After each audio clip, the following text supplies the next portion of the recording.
Good afternoon and welcome to the Hudson Institute. My name is Urška Petrocic and I'm a senior fellow at the Hudson Institute.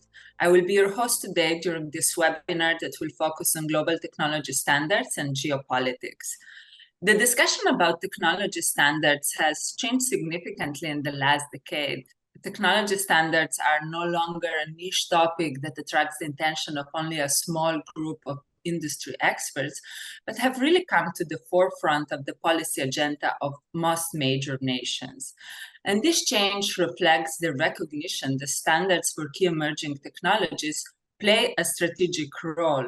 On one hand, standards such as 5G are at the heart of a massive economic value created by mobile technology, a value that amounts to over $4.8 trillion globally, and countries that are technology leaders in those standards rather than merely technology users are naturally positioned to reap a higher share of that value.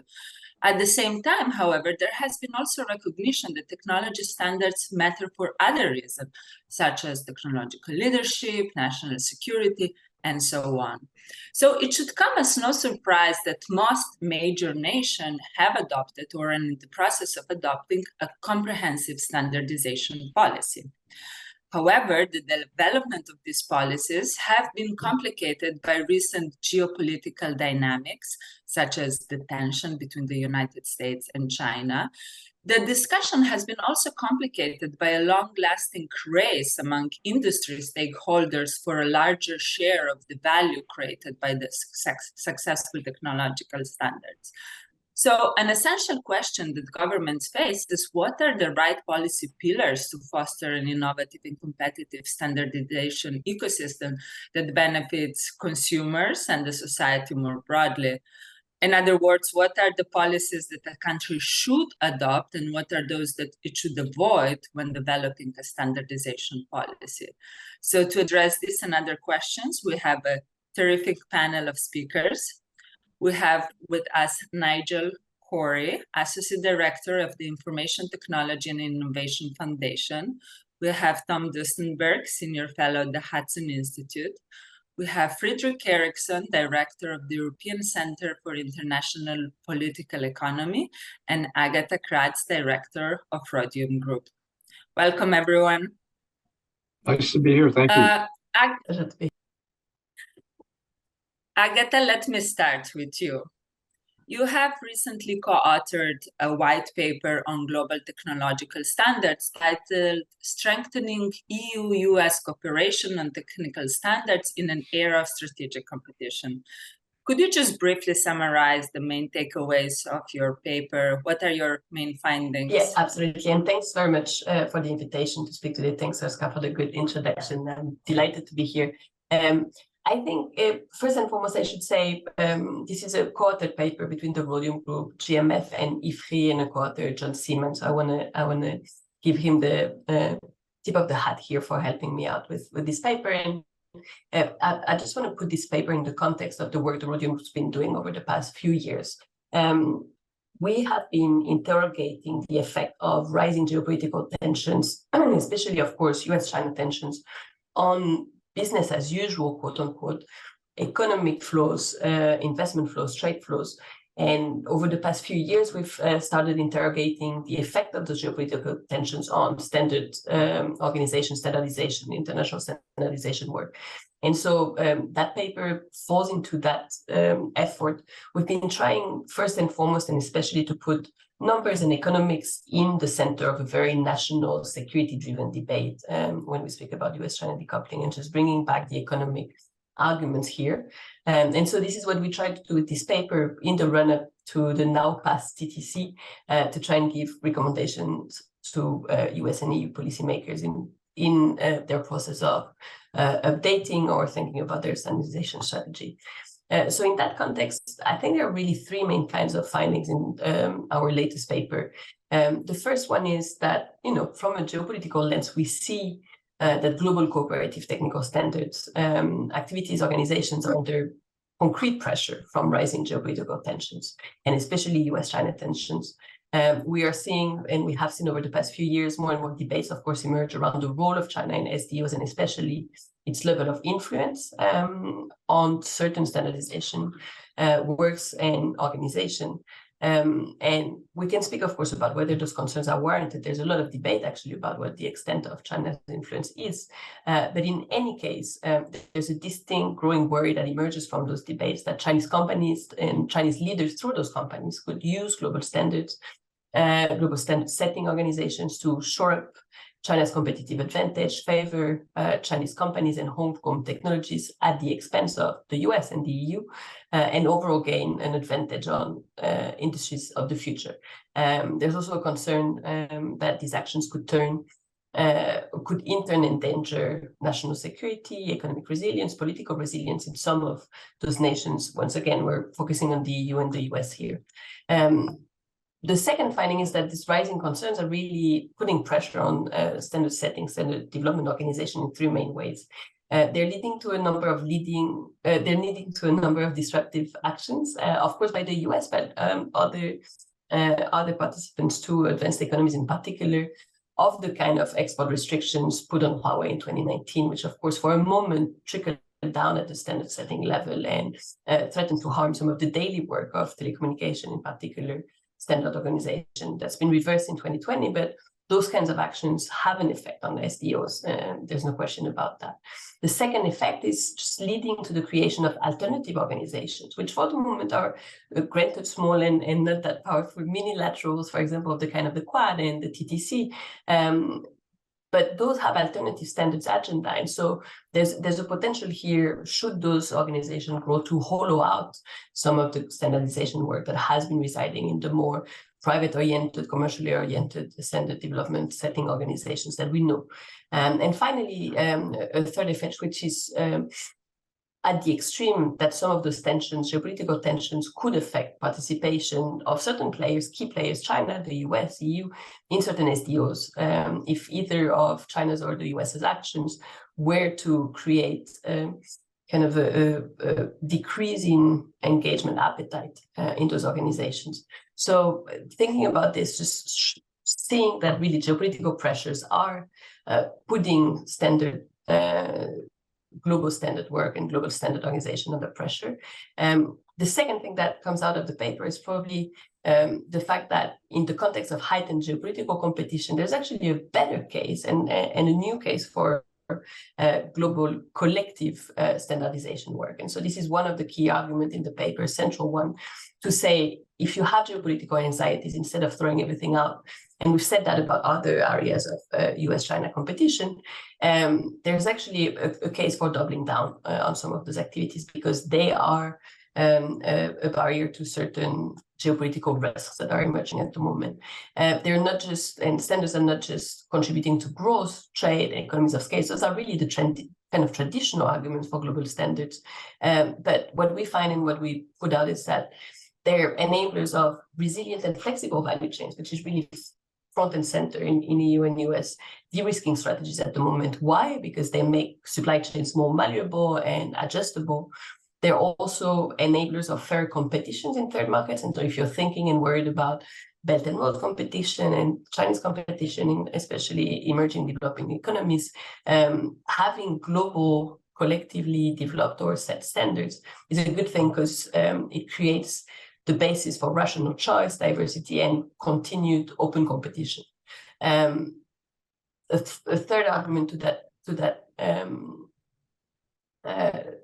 that point is to say that global and globally set standards foster scaled-up innovation, of course, reduce costs and improve products, which allow not just Chinese, but certainly EU and US firms to face, especially Chinese competition, from a stronger foundation. And so if you want to win the competitive race against China, which is some of the way that some of the policymakers are framing these geopolitical risk and tensions, then actually you're better off with global standards. And finally, and this is more thinking about pandemics and climate, focusing energies and engineering and scientific efforts into one single collaborative forum is the best way to scale up and allow the development of technologies to solve some of those common global challenges. So extremely important here.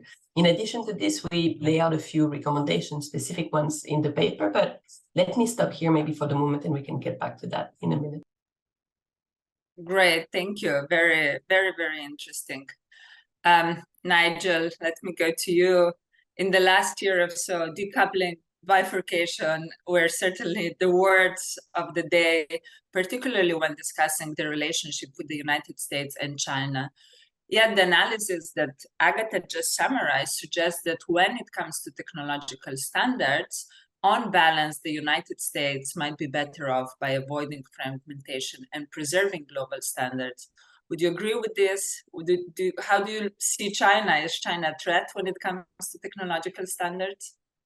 Yeah, completely agree in that the US is a global leader in advanced technologies in part due to the open, voluntary, industry-led and consensus-based way in which international standards are made.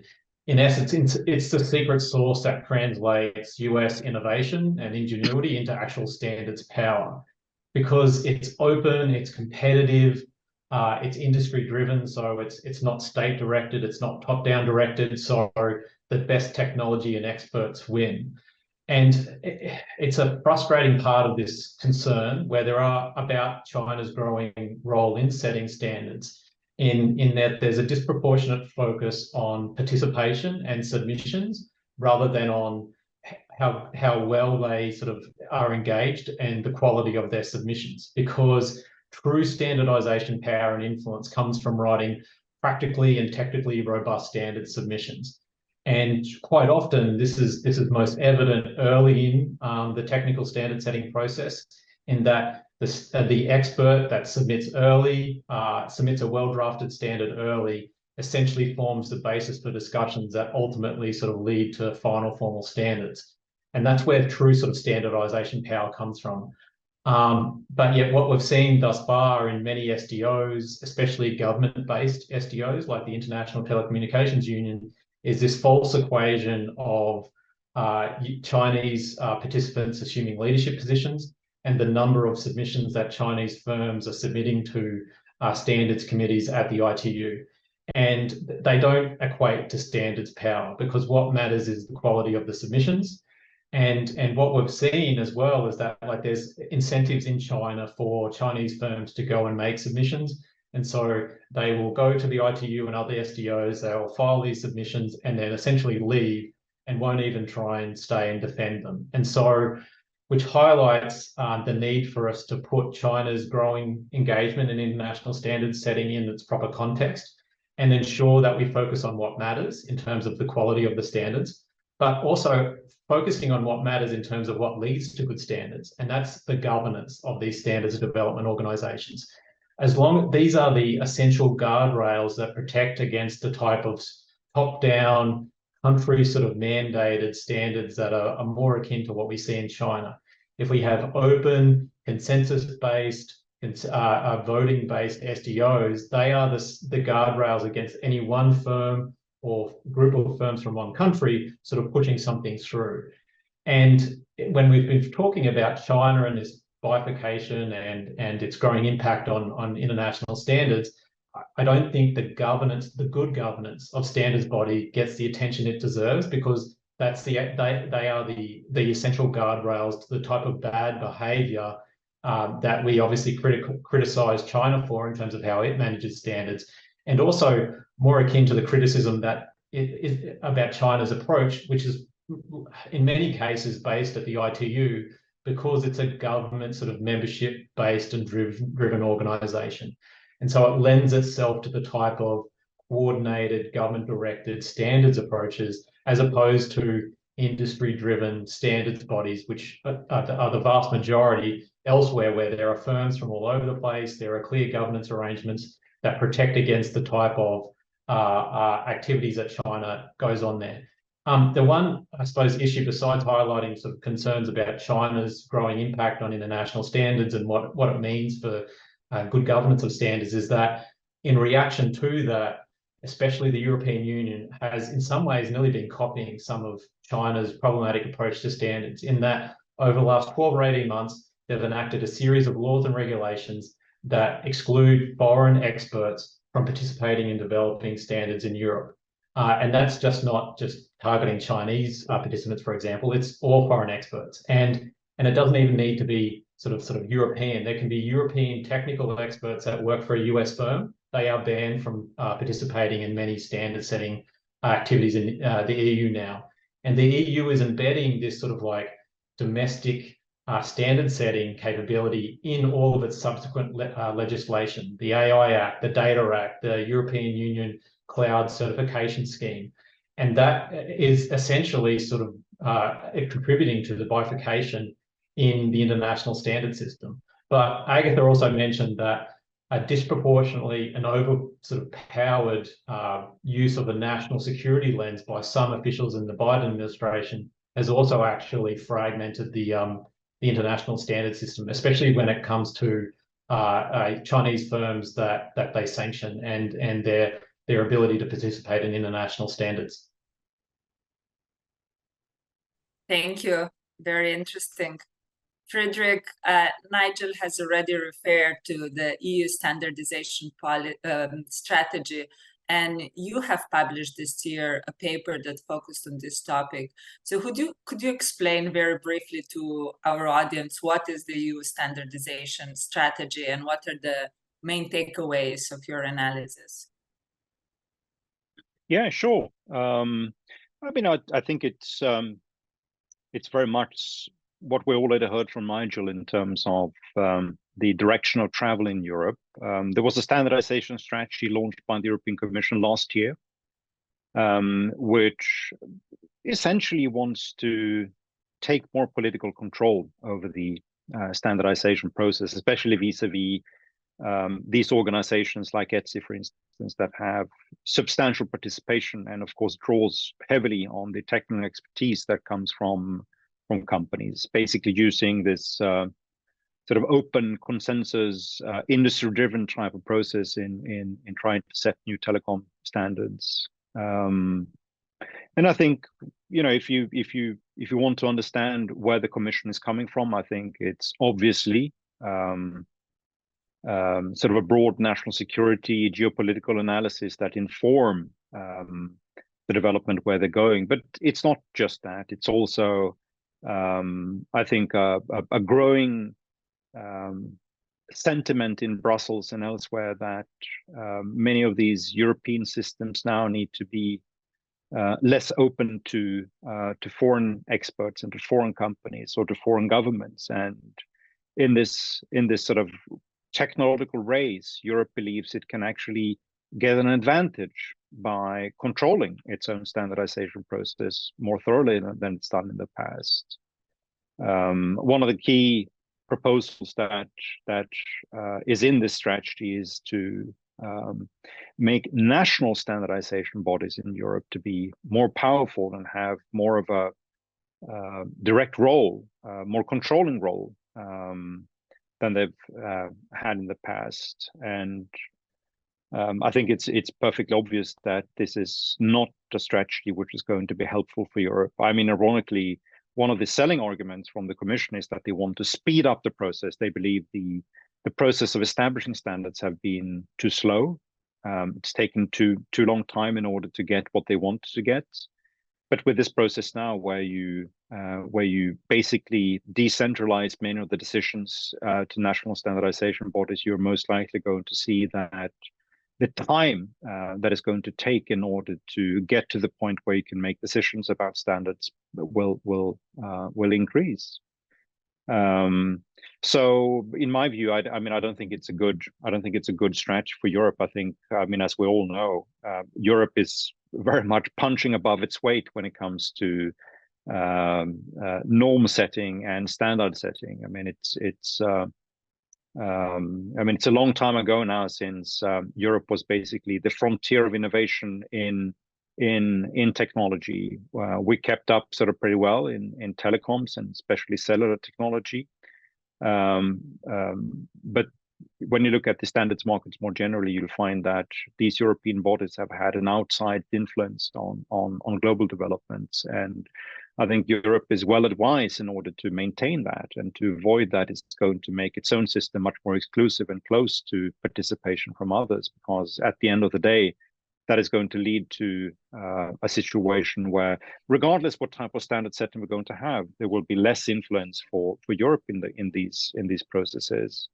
The point of the paper that we published and that you referenced those guys, basically to say that when you look at this type of standardization process, open, industry-driven, voluntary, consensus-oriented, it has hugely benefited Europe. When you look at the European ICT sector and you compare it to other sectors, you can see that in terms of entrepreneurship, new firms, the amount of firms participating in output or participating in trade is vastly above what you find in comparable sectors.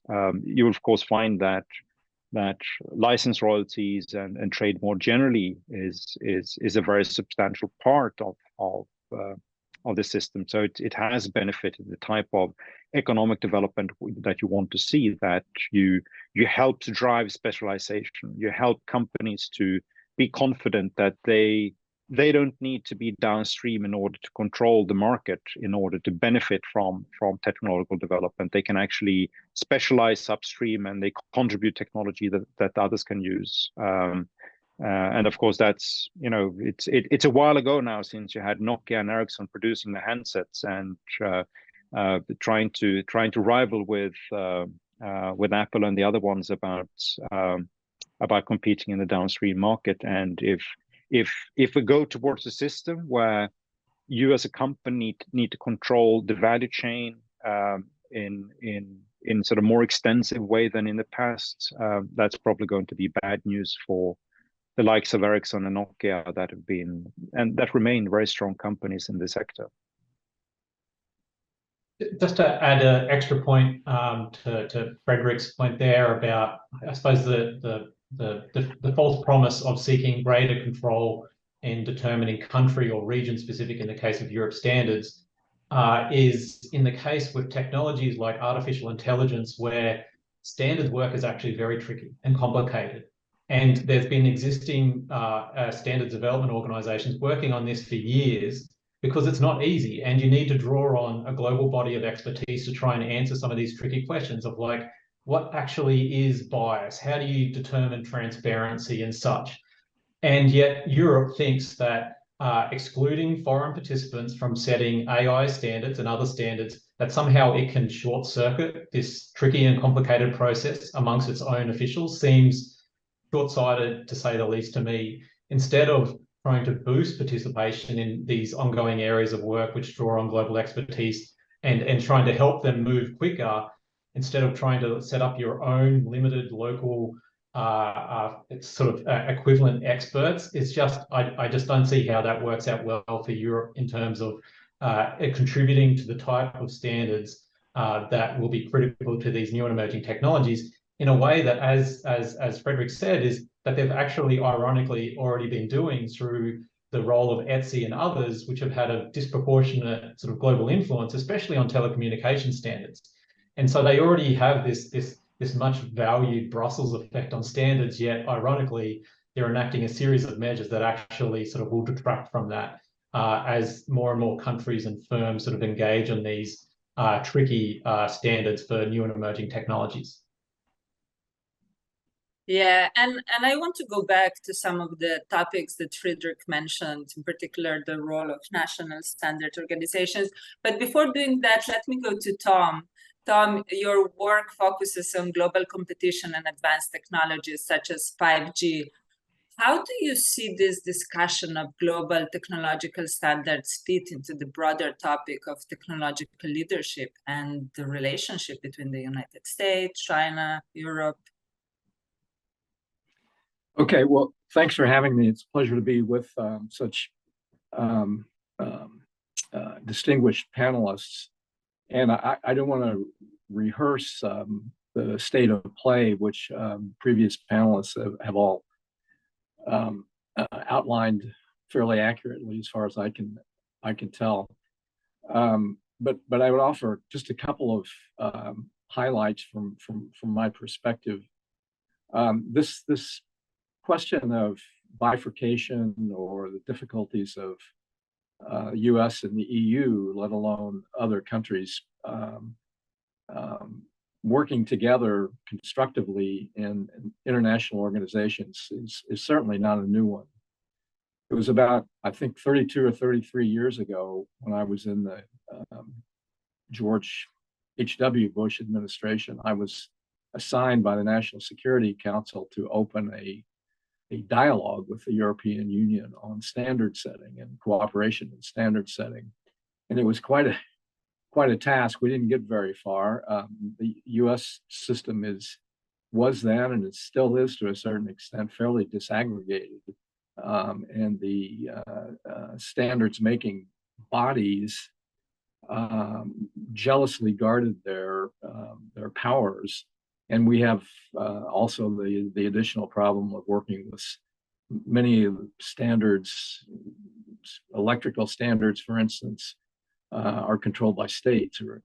And on the other hand, the Europeans at that time certainly didn't want others to interfere with the work of the IEC and the electrical and the other major standards bodies of Europe. But what has happened since then, and again, I want to emphasize that I do support the ideal case scenario of international cooperation to the extent that we can achieve that. It does result in many efficiencies, and 5G history of development is remarkable as it is one example of how industry-driven standards have really had major benefits, economic, social, political, for a long time. So the one major development in recent years, recent decades, really has been the emergence of China as a global economic superpower. And I would just note a couple of things. The mission of China, as articulated for many, many years by their leadership, is to become as independent as possible in terms of their economy, and to become leaders in as many sectors as possible. And they achieve these goals through various means that normally are not acceptable to sort of Bretton Woods type economic system that was proved to be so effective for the last 75 years, and things like the WTO. And so their goal in participating in international standards is to achieve as much self-sufficiency and advantage for their firms as is possible. Second thing is, and this is something that President von der Leyen has noted, in areas that are sensitive, like 5G, and increasingly we're going to see this with AI, we're going to see it with quantum computing, and other areas. It's important to just recall that companies in China, as von der Leyen argues, are already obliged by law to assist state intelligence gathering operations and to keep it secret. Now, we've had examples in the evolution of telecommunications system where Huawei has become so important. We have the famous case of the African Development or African Cooperation Union, where Huawei put in technology which had a backdoor, and everything that was done came across their servers was sent back to Shanghai. More recently, it's clear that this idea that Chinese companies have to serve the interests of the Chinese state has been noted in the operations of TikTok, where they have basically used the records of TikTok to acquire information on whoever they wanted to acquire information on in the United States. More recently, it's been reported that TikTok also cooperated with the Chinese authorities to identify demonstrators in Hong Kong 2019, 2020, who were opposing the takeover of Hong Kong, the effective takeover of Hong Kong. So we should do as much as we can to cooperate amongst ourselves, especially Europe, United States, Japan, like-minded countries, to work cooperatively with an industry-led standards-making system. But we probably are going to have to discriminate between really sensitive technologies, such as 5G communications systems, but increasingly artificial intelligence, perhaps electric vehicles because of the need for cross-border data flows to in an international context, quantum computing.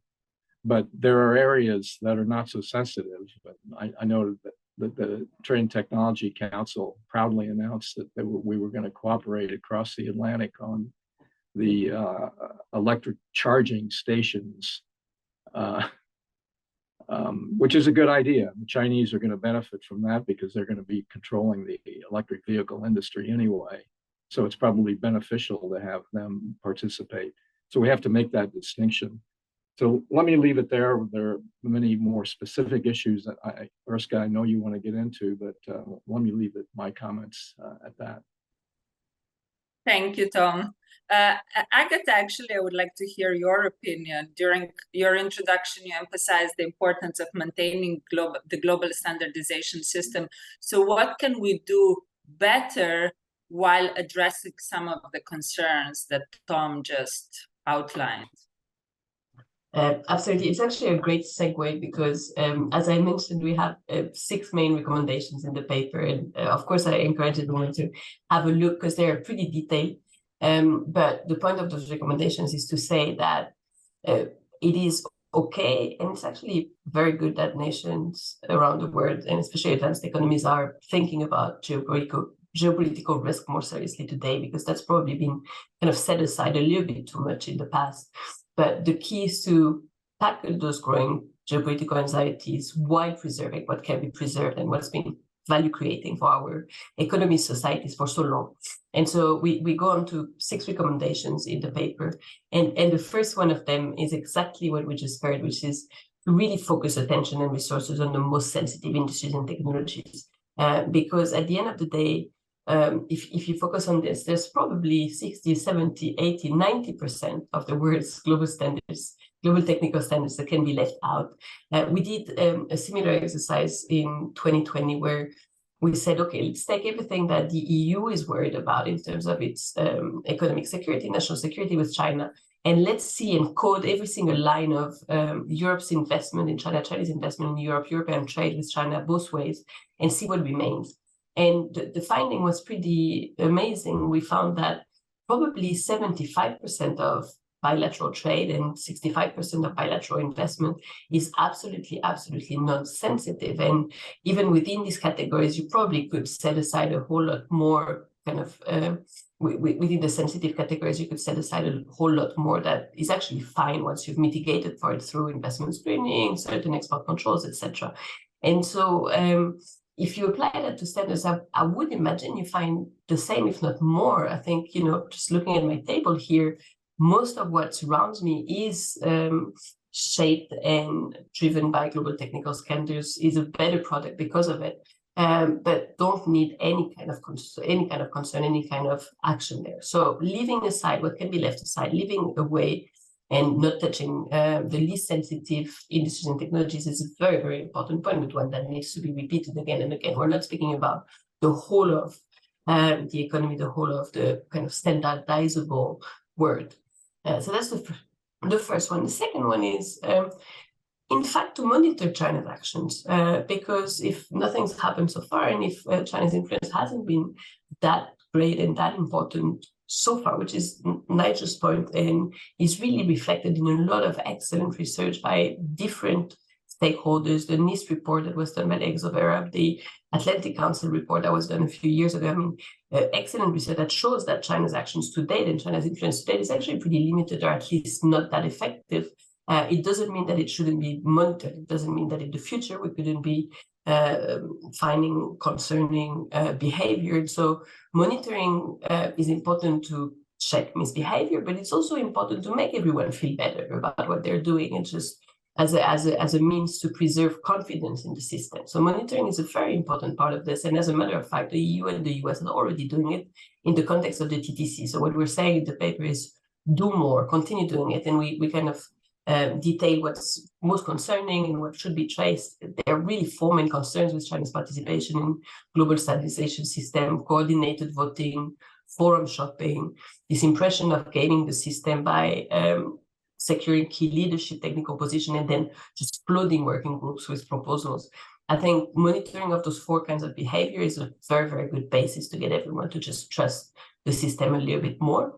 A key findings, and everyone's been saying it, but it's worth saying it again, is that part of China's influence building is because of a retreat from Europe and the US from global standards, certain global standard settings and the development organization. And so the solution is to invest more rather than less in global technical standards, strengthen the governance of certain international standard organizations. The main concern really is around the ITU, and there's a number of recommendations in the paper about that particular organization to really make everyone once again feel better, assuage some of the concerns around China's behavior. And then two more kind of open-ended suggestions and recommendations. Try and bring a lot of the political, strategic, national security discussions around standard within those minilateral. They exist, they have a standard purview, they have standard discussions that are on the agenda. Use those to make sure that the very heavy, important questions around standards that have to do with resilience and national security and economic security are tackled, so that everyone feels they've had that conversation and can leave the once again, private-driven, commercially driven organizations do their work once those have been tackled. So very important to actually create a space for the discussion to happen. Within minilaterals potentially is one of the ways I could see that happen. And then very important, and this is about China's technological competitiveness, making sure to solve the more peripheral issues through targeted and effective tools beyond standard. What I mean here is that part of the concern around China's influence in telecommunication standards as part of the picture is because of China's incredibly fast-growing market share in the sector that hasn't got much to do with standard, has a lot to do with Chinese policies of support, Chinese market closure that has just built the scale for Huawei and ZTE and other players in China. And so don't try and solve this much bigger issue with a complete overhaul of standards and standards organization. Instead, tackle those issues with the proper tool, bigger tool, which can include the foreign subsidies instrument that the EU is putting in place, which can include some of the policies the US is thinking about in terms of trade defense. But really, standards would be just throwing a very, very small cotton ball at a very big problem. So yeah, those are the main takeaways. Thank you. Nigel, switching gears, the United States has also published its own standardization strategy just a month ago or so. What do you think are the main points of the US strategy, and do you think it's a step in the right direction? I think the US strategy was underwhelming, to say the least, especially in comparison to the detailed prescriptive strategy that the European Union outlined, even if it leads to misguided and sort of bad outcomes. But it's critical to recognize it was the US national standard strategy for critical and emerging technologies. It was not the US standard strategy, which is generally what it has been called and what it was portrayed.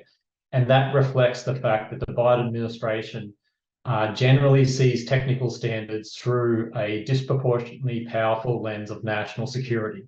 And I get it, there are clear and legitimate concerns about Chinese firms and standards playing a greater role, but an overpowered national security lens leads to bad outcomes in terms of undermining international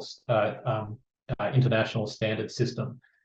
Unfortunately, it includes many commendable recommendations about supporting R&D that ultimately leads to new technologies and standards, deepening sort of standards expertise in the government, and in the workforce, and encouraging more academic researchers or technical experts from engaging in standards work.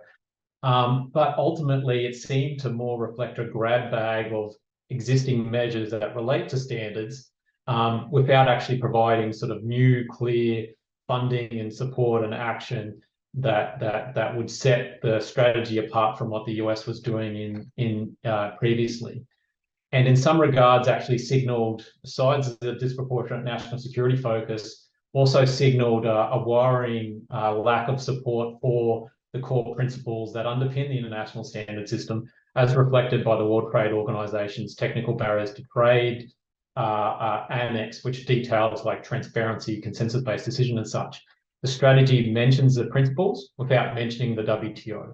And that was done on purpose after months of internal disputes between the national security folks and the rest of the government, who recognize the critical role that these WTO principles play in providing a guardrail and safeguards against the type of sort of nefarious Chinese influences that we're worried about. And so, but then finally, sort of, it also included recommendations that touch on the points Agatha makes, which I fully agree with, in terms of like, because standards making is a predominantly private sector driven activity, governments play a very minor role in directly setting standards. And so what then matters is ensuring that there's good communication, good information sharing and transparency between government officials who understand how technical standards are made and the standard development organizations that are working on the types of technologies that are deemed sort of sensitive, as Agatha was talking about, so that they understand exactly what's going on, who's doing what, why are they doing it. But that is crucial to them having a level of assurance, as Agatha mentioned, that what's happening in international standards is as it should be, and there is no undue influence happening there. And that's a critical part of the puzzle, which I still don't think they've gotten down well. They've some, I suppose, some positive announcement at TTC, but it's really the bare minimum. And we haven't seen the type of really detailed, in-depth international information sharing and cooperation between like-minded partners that really should be happening at the ITU and at other SDOs. It's still at a very superficial level, and that's highly problematic, and that needs to expand. And the US strategy really didn't provide much new of anything that would build on, that would address this underlying issue about ensuring the US government is fully across what is happening in standards development bodies relating to new and emerging technologies. And that should be an easy win. That should be an easy get. And yet this administration still hasn't developed a coherent action plan to address its concerns around technical standards. And I think that this strategy sort of was a missed opportunity there for them to clearly put out what they're worried about, why they're worried about it, and new funding, support, and mechanisms to sort of address those underlying concerns. Thanks. Friedrich, let me get back to you. We have seen this general trend of moving away from public standardization and a recognition of the importance of industry participation in the standardization process. As Nigel mentioned, that's like the tradition in the United States. But we have seen this also elsewhere, including in China.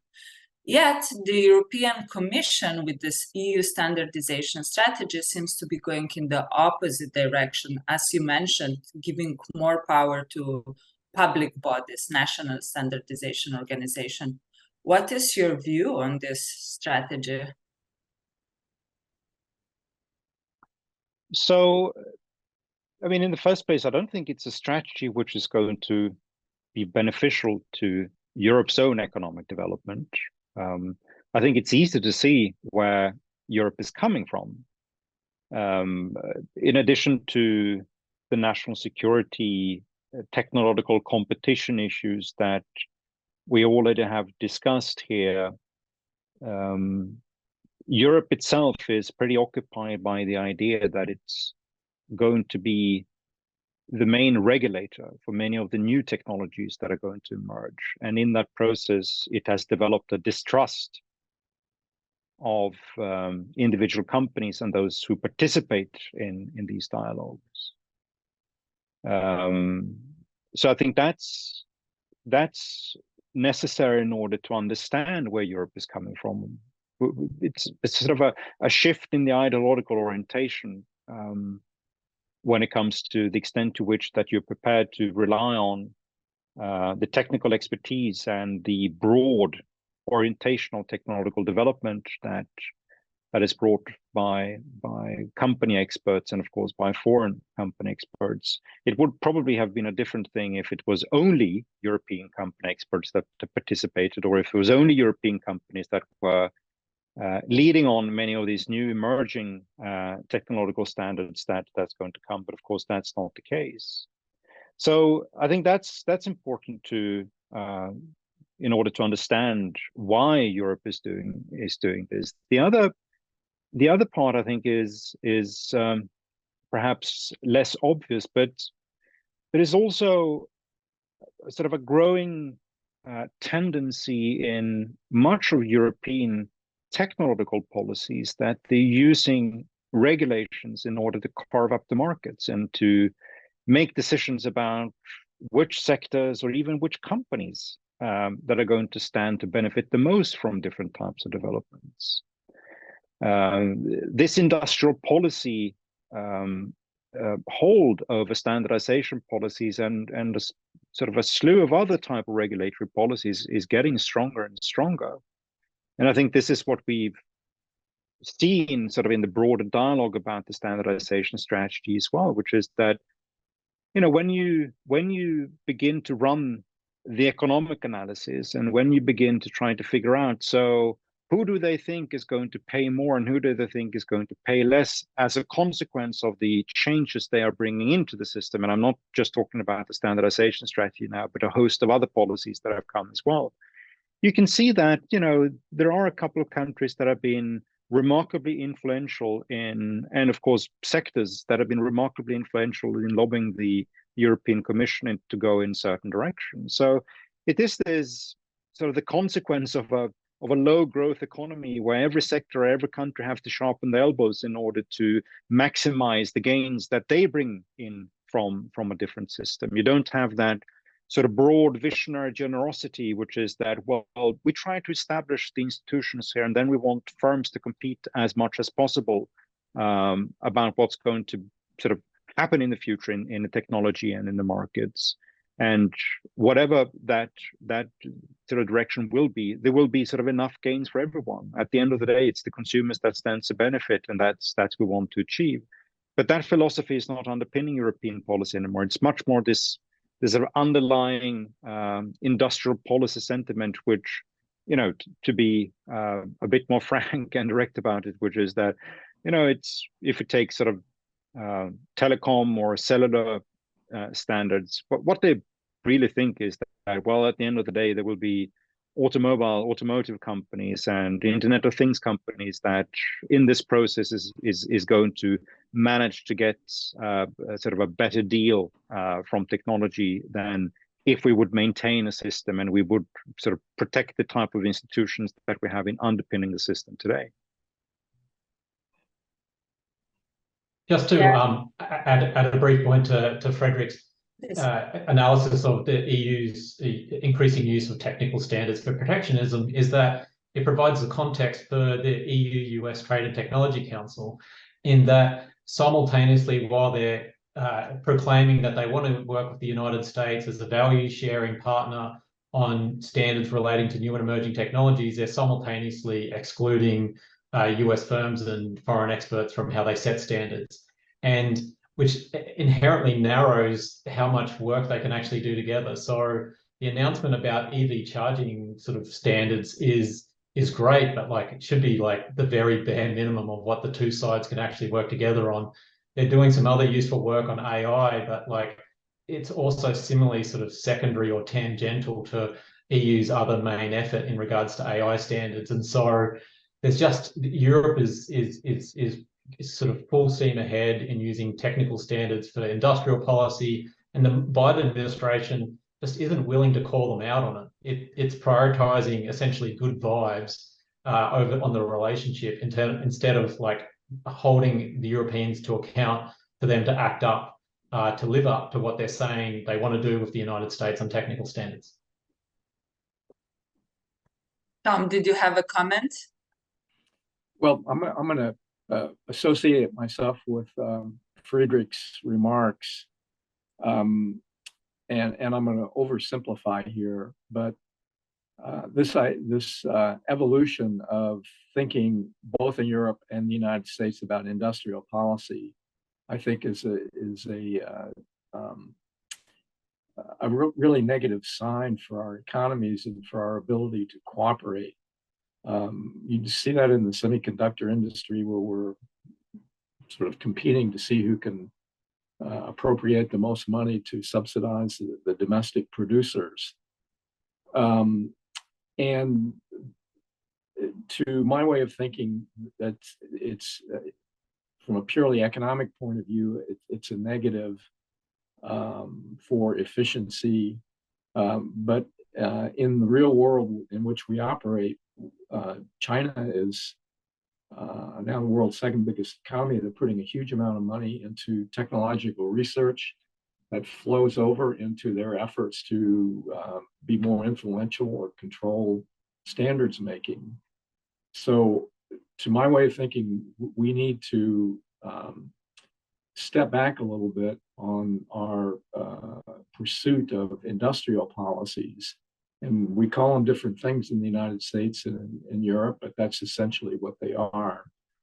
And one negative example that I wanted to bring up is this, it's not only standards making, but it's also enforcing standards. And we have this dispute now between Europe and the United States on this proposed rule about SEP, standard essential patents, that remarkably appeared sort of out of nowhere to my way of my observations from the European Commission, which would allow the Commission and a regulatory body within the Commission that admits that it knows little about patents, because it's the trademark agency. So they will be given the power to determine what really constitute standard essential patents, and then control in many ways the pricing of those. The ones who are going to be hurt the most of that are the innovative companies in the telecom sector, for instance, the software and design companies in the United States, and in the infrastructure companies in Europe. And the ones who will benefit from this are, of course, the Chinese phone makers, because the Chinese have already tried to basically undermine patents which apply to the cell phone industry, the mobile telephony industry. So to me, that's a remarkable development, which is somewhat inexplicable. We should really be trying to combine our resources to understand what the Chinese are doing, to combine our both political and economic efforts to making sure that the standards, industry-led standards system, which has been so beneficial both to producers and to consumers, that is not undermined by the Chinese. And this proposed rule goes against the grain of that sentiment, I think. Yeah, I think great points. Both Friedrich and you, Tom, pointed out that, well, it's not only about the standardization strategies, about all the policies that are adopted and how they influence the standardization ecosystem. I know we are running out of time, but perhaps just the last question, Agatha, Nigel, or everyone actually. So it seems my takeaway from this discussion is this: despite these geopolitical tensions, there seems to be an overall agreement that overall the standardization system is working quite well. There were some abuses, there were some challenges in the past, but in a way, the self-regulation has worked. We need to keep an eye. We need to keep following what is going on, and there is a need for cooperation. But what would be your recommendation for policymakers? Can the adoption of certain policies have unintended consequences and be more harmful than inaction? Or what are your concluding remarks for this topic? I'm happy to take a first swing, and it builds on something Agatha said, in that there are hundreds of standards development organizations and tens of thousands of standards that work perfectly fine and as they should. And so in terms of what policymakers should be focused on, it is on those sort of cutting edge critical technologies that have sort of dual use capabilities and such.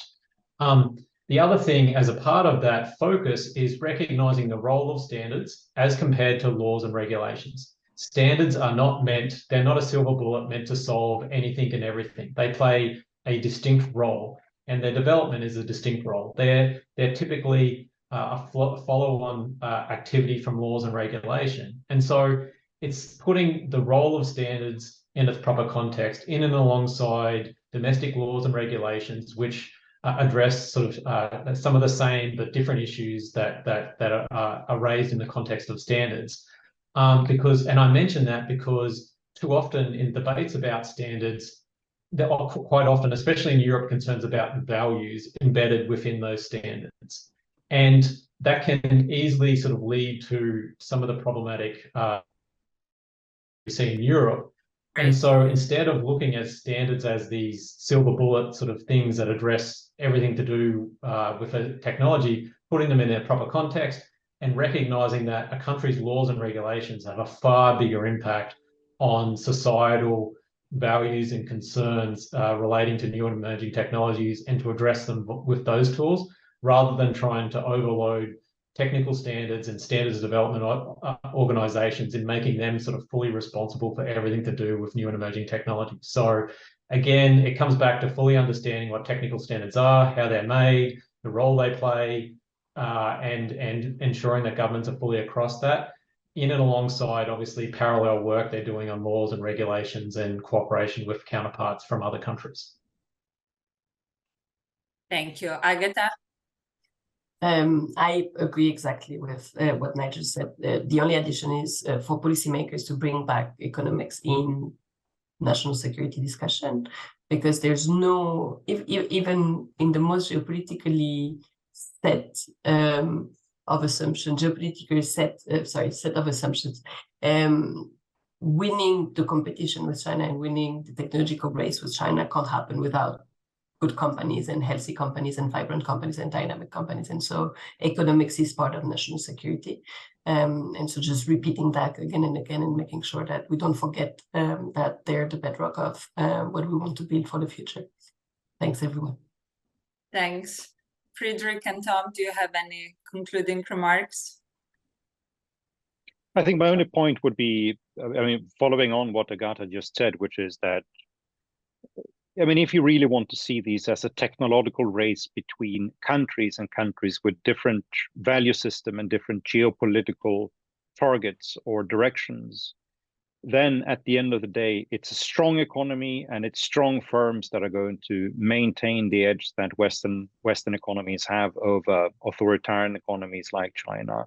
And that means having sort of a policy which promotes much more investment into R&D, that promotes more Schumpeterian growth with sort of tough competition between firms that are going to knock out a few firms, but there's going to be new technological developments that will be developed in a market pro-competitive way. That's the way you're going to sort of build the economic strength that is necessary here. There's no way you can use the standard system in order to gain an advantage in sort of that broader context. You need to bring the substance in order to win that race. Yeah, I couldn't agree more. Tom? Well, very quickly, I think the role of transatlantic government-to-government cooperation in this arena is mostly two things. One, monitoring Chinese efforts to sort of game the system to use inadequate patent applications and technology and to coordinate a position that can be rammed through the international standards organizations. And when that sort of behavior is apparent, then it would be useful to use diplomatic means to call the Chinese out on that. And I think that's a good role for the two governments. For the U.S., I would like to see a little bit more support from the government sector for small and medium enterprises to participate in international standards making bodies, because sometimes it's just simply too much of a financial burden to send people over wherever the standard making bodies are meeting. On the EU side, I would like to see, in its effort to be the regulatory superpower, this application of the same standards and values, if you will, such as privacy, vis-a-vis Chinese firms as they scrutinize American firms. I just don't understand why, the attention to Facebook or other US social platforms, which is not reciprocated by attention to the Chinese social platforms, which are used, it's more and more clear, for nefarious purposes by the Chinese, and whose practices in protecting privacy are probably worse than those of the American-based platforms. So that's all I would want to end up with here. Thanks. Thank you. And with this, I think we have come to the end of our event. I would like to thank our speakers for a very interesting discussion. It was my pleasure to have you virtually at the Hudson Institute, and I hope to be able to host you again soon. Thank you, everyone, for joining.